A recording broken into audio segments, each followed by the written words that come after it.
बोलूं।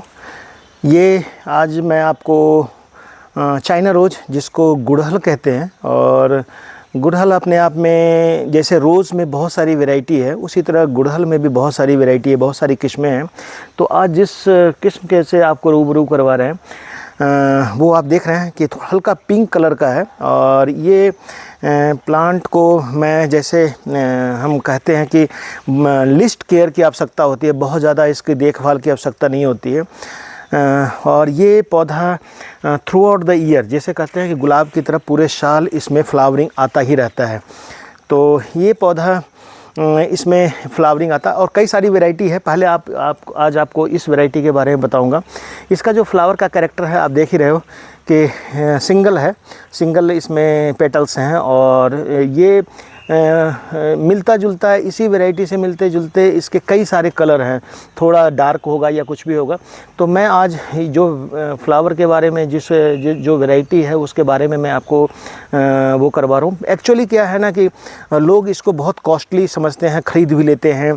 बहुत costly plant 50 to 100 rupees या 200 रुपीज़ तक के बीच में इसके नर्सरी में प्लांट आपके अवेलेबल होंगे। तो केयर की जहाँ तक बात होती है, बहुत सारे लोग कहते हैं कि इसमें फ्लावरिंग बाद में नहीं आती है। इसका पौधा ज़मीन पे भी लग जाता है और इसके पौधे को हम नॉर्मली जो है वो गमले में भी, पॉट्स में भी लगाते हैं। बट इसके प्लांट को अगर पॉटिंग की बात जहाँ तक करें तो पॉट का साइज़ इसका बहुत बड़ा होना चाहिए, यानी कम से कम 18 से 20 इंच का अगर पॉट है, क्योंकि ये पेरिनियल प्लांट्स हैं। पूरे कई साल तक अगर आप इसको मेंटेन रखते हैं तो कई साल तक ये चलता रहता है। दूसरा है कि इसको हेवी सॉइल चाहिए, बहुत लाइट सॉइल में ये नहीं चल पाता है। हेवी चिकनी मिट्टी जो आपको हम जिसको बोलते हैं, तो वो चाहिए इसको। दूसरा, इसका जो कैरेक्टर है वो इस टाइप का है कि इसके रूट सिस्टम जो हैं वो डेप्थ तक, बहुत नीचे तक चले जाते हैं। और रूटिंग जब बहुत नीचे तक चला जाता है तो डेफिनेटली है कि इसकी वाटर रिक्वायरमेंट भी थोड़ी ज़्यादा है, साथ में न्यूट्रिएंट की रिक्वायरमेंट भी ज़्यादा है। जब हम दोनों का की बात करेंगे, वैसे नॉर्मली अगर आपके पास गार्डन है तो गार्डन में इसको मैं तो कहूँगा कि जितने भी चाइना रोज़ हैं उसको आप ज़मीन में ही लगाइए, क्योंकि वहाँ से इसके रूट का ग्रोथ जो है बहुत प्रोफ्यूज़ होता है, बहुत ज़्यादा ब्रांचेज होती है और डेप्थ तक भी जाता है और काफ़ी ज़्यादा। उसके बाद उसका इम्पैक्ट जो है उसके फ्लावरिंग पे पड़ेगा। मोस्टली इसके लीफ भी देखने में खूबसूरत होते हैं। और ये तो हम नहीं कहेंगे, लेकिन बहुत सारी जगह पे जहाँ पर ठंड ज़्यादा पड़ती है वहाँ पर इसके लीफ पूरी तरह से गिर भी जाते हैं। तो ये भी आपको ध्यान देने वाली बातें हैं। तो ये मैं आपको आज बता रहा था कि जो चाइना रोज़ है वो इस टाइप का होता है। और चाइना रोज़ में इसके जो लीफ को मेंटेन करने के लिए बहुत सारे का, जैसे आप इसमें देख रहे हैं कप शेप का थोड़ा सा लीफ हो गया है। ज़रूरी नहीं है कि डिजीज़ है, ये इसी लीफ का कैरेक्टर है। बहुत सारे जो चाइना रोज़ आएंगे उसके लीफ जो होते हैं वो स्मूथ होते हैं। और ये वाला चाइना रोज़ जो इसकी फ्लावर का कलर है ये करीब करीब। दूसरी बात है कि चाइना रोज़ में गुलाब की तरह ही है, गुलाब जब एक बार खिल जाता है तो 4 से 5 दिन तक वो सर्वाइव करता है या उसका फुल फ्लावर जो है रिटेन करता है। चाइना रोज़ में क्वाइट डिफरेंट है, 1 डे फ्लावर माना जाता है इसको। अगर सुबह में ये खिल गया तो शाम को या अगले दिन सुबह तक इसका ये ख़त्म हो जाता है, यानी कि नए। तो इसमें ये कैरेक्टर है। और इसके बाद इसमें जो बड्स हैं, जो फ्लावर बड्स हैं, वो नए ब्रांचेज पे निकलते हैं। ये भी आपको ध्यान रखना चाहिए। तो गुलाब की तरह इसकी भी प्रूनिंग की आवश्यकता होती है। तो आप जब आप चाइना रोज़ लगाते हैं तो आप इसको वैसे मत छोड़ दीजिए कि वो पूरा ग्रोथ करता रहे, बहुत बड़ा हो जाए, तो नंबर ऑफ़ फ्लावरिंग इसमें घट जाएगी।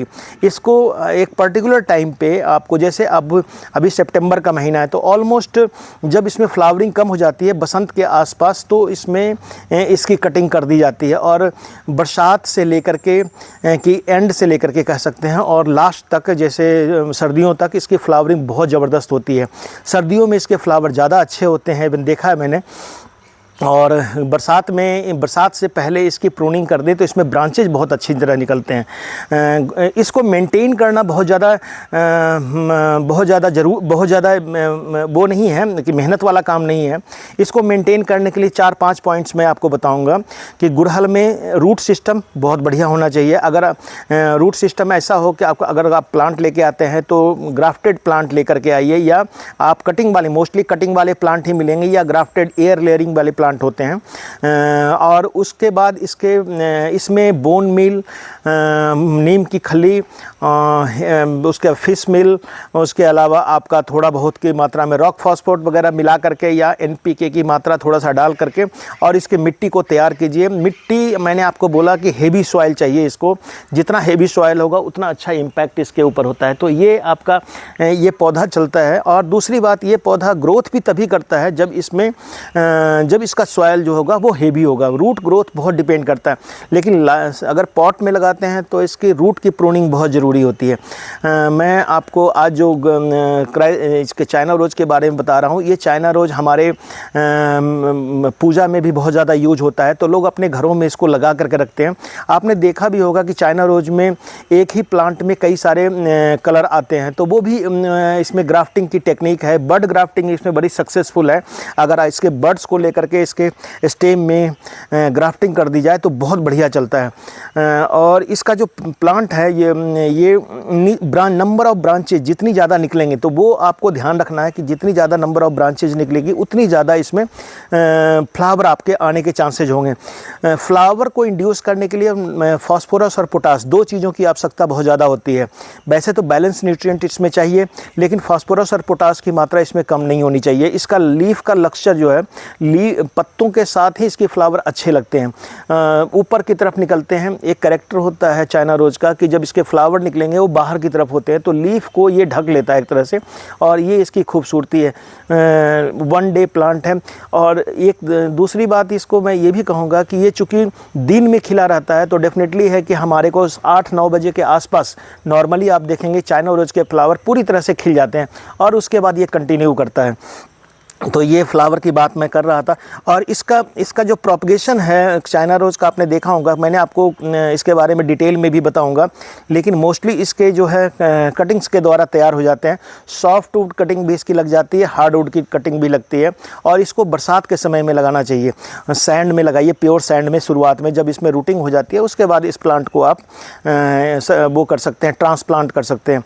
ये पौधा आप अपने गार्डन के उस एरिया में प्रीफर कीजिए जहाँ पे आपको जैसे दीवार के साथ या अपने किनारे में, जहाँ पर आपको इसके ज़्यादा से ज़्यादा फूल ले सके। हेवी प्रूनिंग वन टाइम साल में करनी चाहिए, उसके बाद इसके ब्रांचेस, क्योंकि फ्लावर ही इसकी खूबसूरती है। बहुत ज़्यादा हेवी प्रूनिंग, जैसे गुलाब में मैंने आपको बताया कि गुलाब में हम बसंत के आने से पहले इसमें प्रूनिंग करते हैं, उसी तरह इसमें भी प्रूनिंग की आवश्यकता तो होती है। फर्टिलाइज़र 2 से 3 बार आप ज़रूर डालें। कई बार लोग शिकायत करते हैं कि हमारा चाइना रोज़ ग्रोथ तो कर रहा है, बस उसमें फ्लावरिंग नहीं आ रही है। तो डेफिनेटली इसमें फास्फोरस और पोटास की कमी है, और साथ में कैल्शियम की कमी है। तो फास्फोरस पोटास की मात्रा को आप डालते रहिए। बहुत ज़्यादा FYM, जैसे लोग कई बार गोबर की खाद बहुत ज़्यादा मात्रा में डाल देते हैं, तब भी इसमें फ्लावरिंग उतनी ज़्यादा नहीं होगी। थोड़ा हेवी सॉइल चाहिए, और ये प्लांट को बूसी बनाइए। जितना ज़्यादा बूसी बनेगा, जितने ज़्यादा नए नंबर ऑफ़ ब्रांचेज नीचे से निकलेंगे, उतनी ज़्यादा ये खूबसूरत देखने को लगेगा। तो आज जिस फ्लावर के बारे में मैं आपको बता रहा था, चाइना रोज़ का एक फ्लावर जो आपको आज मैं आपको वो कर रहा हूँ, और देख रहे हैं कि इसकी खूबसूरती ही यही है। पूरे दिन तक ये फ्लावर रहेगा, शाम को ये फ्लावर ऐसा हो जाता है, और अगले दिन ये किसी भी समय में ये गिर जाएगा। नॉर्मली आप देख रहे हैं कि इस तरह से इसके फ्लावर ड्रॉप होते हैं, और ये जो फ्लावर ड्रॉप होता है नॉर्मली 24 आवर के बाद इसके फ्लावर्स ड्रॉप हो जाते हैं।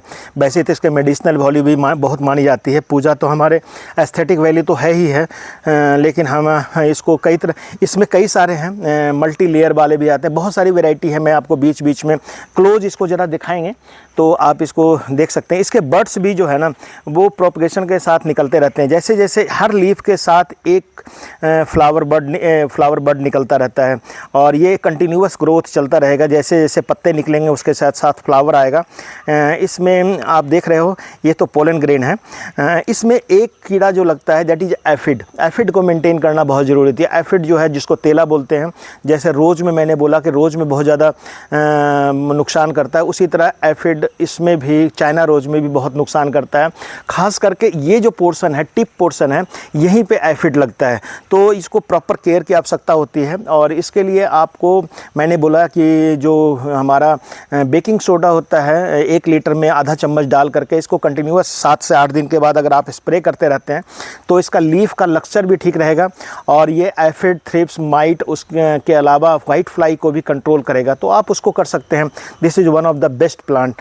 तो फ्लावरिंग प्लांट अगर आप पसंद करते हैं तो चाइना रोज गुलाब के बाद अगर दूसरे नंबर पे आता है तो वो चाइना रोज है। Thank you.